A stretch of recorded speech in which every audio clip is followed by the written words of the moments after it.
Hello fabric friends, how are you all doing today?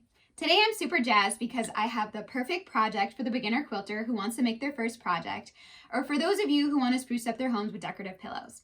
I love making decorative pillows. They're fun, fast, and rewarding. And they're the perfect project to make when you're in between a large quilting project for a fast finish. Pillows are a great fat quarter friendly project, and today I'll be sewing with AGF Studio's terracotta fabrics and some AGF Pure Solids to match. You can choose to make a solid fabric pillow like this one, or if you're feeling creative and quilty, you can cut some width of fabric strips and have fun piecing them together to create your pillow top. All the materials you'll need for this project are listed in the description box below. So pause this video, get your supplies ready, and let's get started.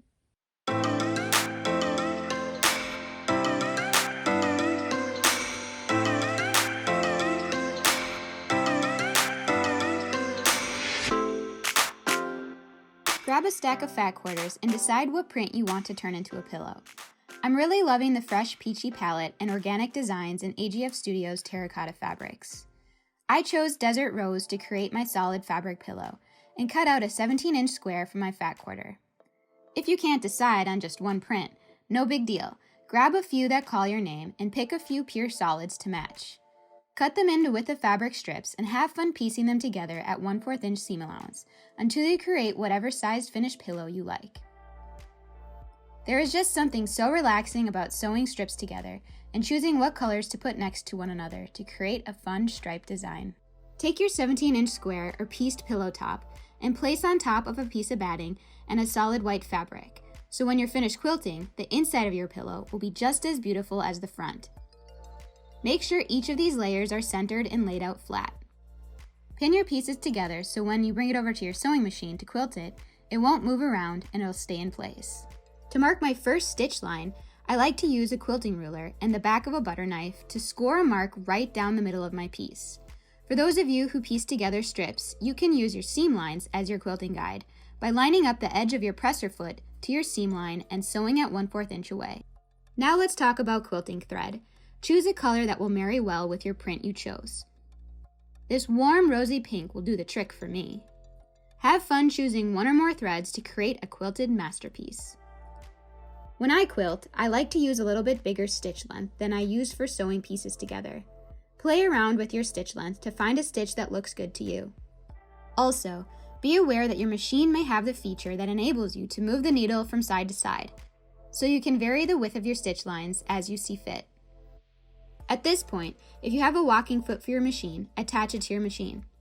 The walking foot will help guide all the extra bulk through your machine, but if you don't have one, don't worry. You can still complete the quilting process with your regular presser foot. Before I put my project under the needle, I like to test out my stitch with some scrap batting and fabric. If your test looks good, then it's time to start quilting.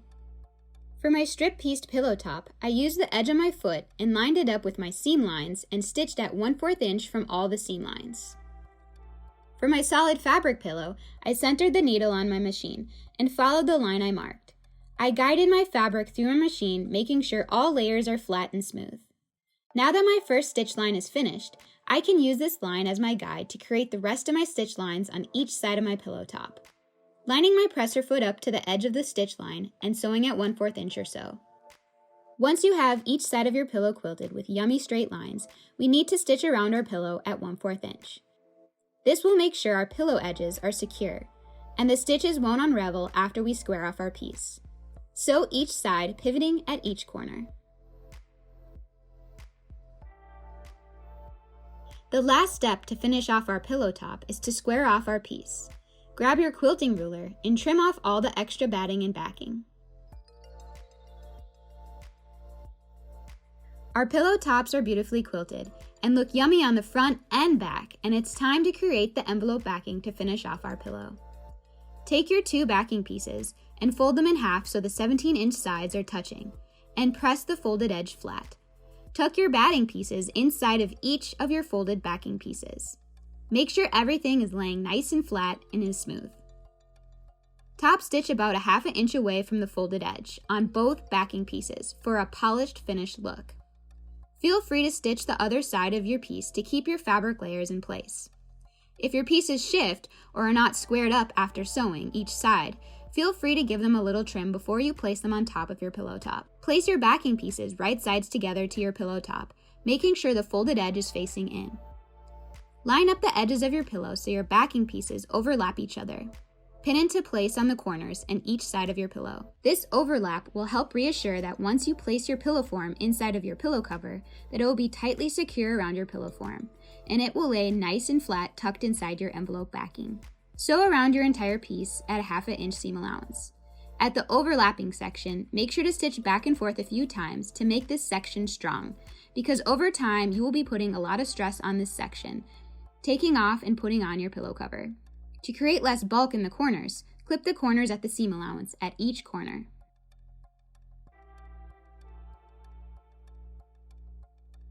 Flip your piece right side out, poking out each corner so that they are nice and pointy, and give your piece a press with a hot iron to flatten out the edges.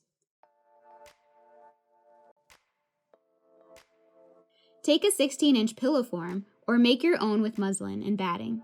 Place it inside of your pillow, and your pillow is complete and is ready to decorate your home. We did it, you guys. I don't know about you, but I can never get bored of making pillows. So now that we have our first pillow project under our belt and know the basics on how to construct a pillow with an envelope backing, I highly suggest that you keep on making pillows to get your sewing mojo going. Maybe next time you can try different piecing, or you can try your hand at a different quilting motif. The possibilities are endless. I would love to see your finished projects, so make sure to share your makes on social media using the hashtag AGF Tutorials, or you can send your pics to marketing@artgalleryfabrics.com. I love meeting new makers and sharing makers' makes. So if you enjoyed the video, make sure to give it a thumbs up and share it with all your sewing friends. And until next time, happy sewing.